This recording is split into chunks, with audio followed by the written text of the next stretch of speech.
What is up, you guys? It is your boy Brent Biggers here, and welcome to another video. In today's video, we are going to be talking about the AFC West Free Agency. So, this is going to be a little bit of an interesting video because we got the Super Bowl losing, the AFC Super Bowl winners. I mean by the Chiefs, who made it to the Super Bowl.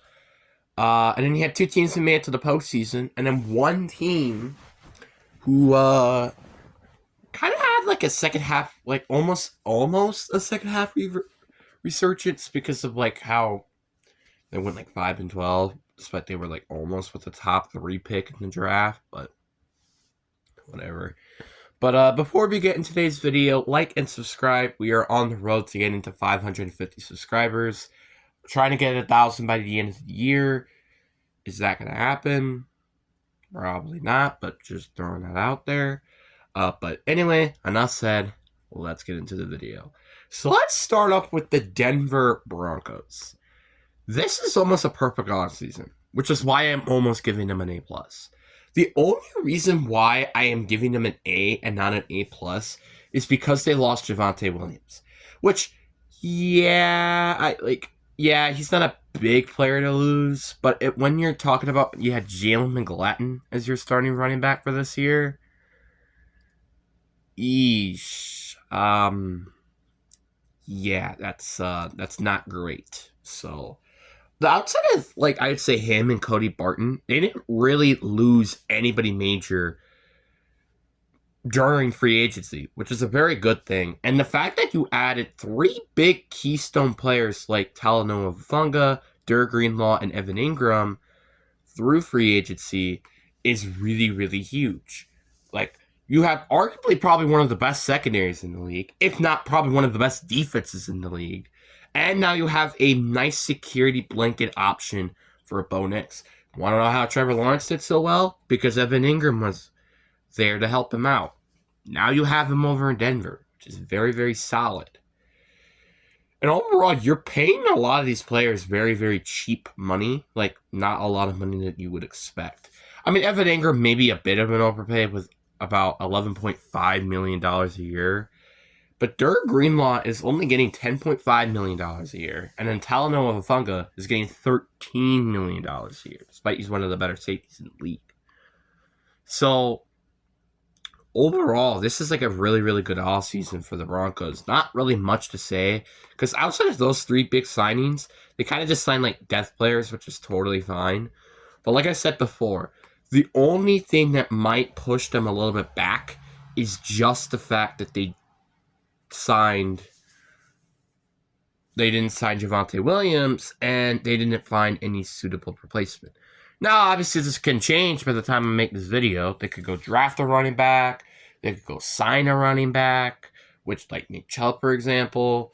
But it's to be determined to see how they're going to do things heading into the offseason. But overall, I think this is, again, almost a nearly perfect offseason for the Broncos. And by the way, who just made it to the playoffs. That's right, nobody expected that. So now we got the next one on our list, and we have the Kansas City Chiefs. And I think this is the most weirdest offseason out of any football team, because they lost Joe Thuney.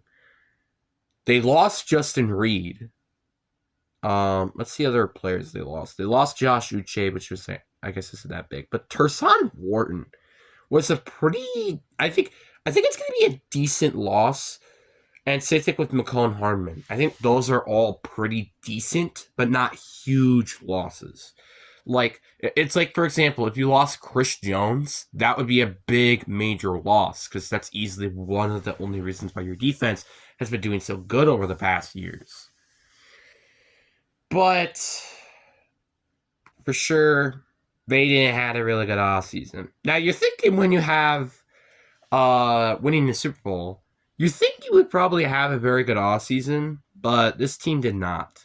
Their best and only really big, their biggest signing was signing Jalen Moore, who, to be frank, isn't bad, but the problem is that he was a backup for the 49ers for most of his so far NFL career. And if you're expecting that to just fix this entire offensive line, you would be mistaken. And also, I didn't like the fact that they didn't fix their interior offensive line. They did not do that, and it made no sense to me why they didn't do that. But that's my opinion. But I did like the Christian Fulton signing. I think this is a solid signing. I think he's a decent corner. Probably the best corner Titans have had in probably a while, honestly. So I think this makes sense to sign him. But really, outside of that, and I guess Elijah Mitchell and Gardner Minshew, Juju Smith-Schuster, they did end up signing Kareem Hunt back, but like they didn't really had a big major offseason than you would expect. You know, that you would expect from a team that just lost the Super Bowl. Like, we have seen a lot of teams in the past try to fix their holes on what they need to fix. Like, for example, the Niners went and fixed the offensive line. I'm pretty sure. I want to like think of a good example.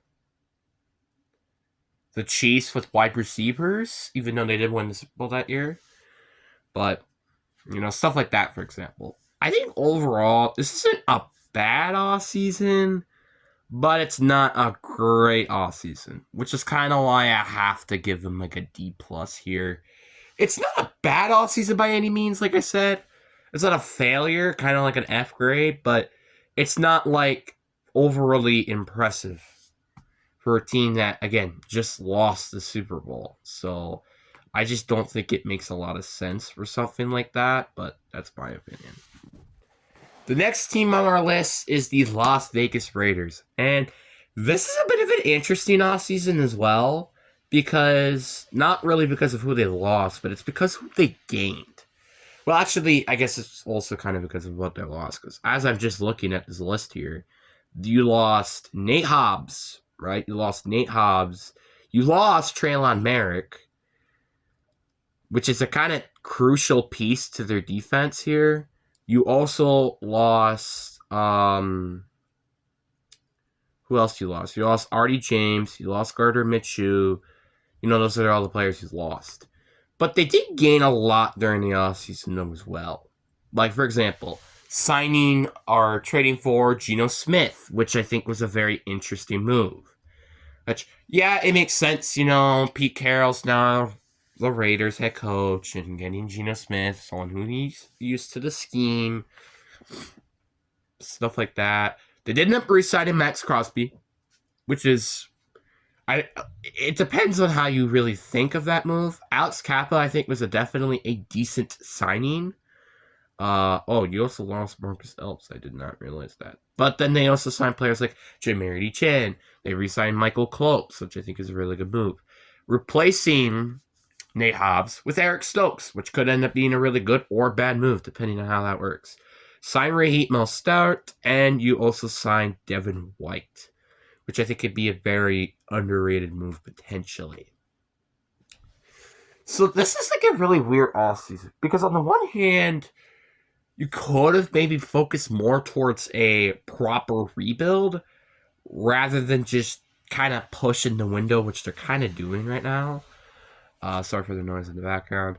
But on the other hand, this is not like a completely bad offseason.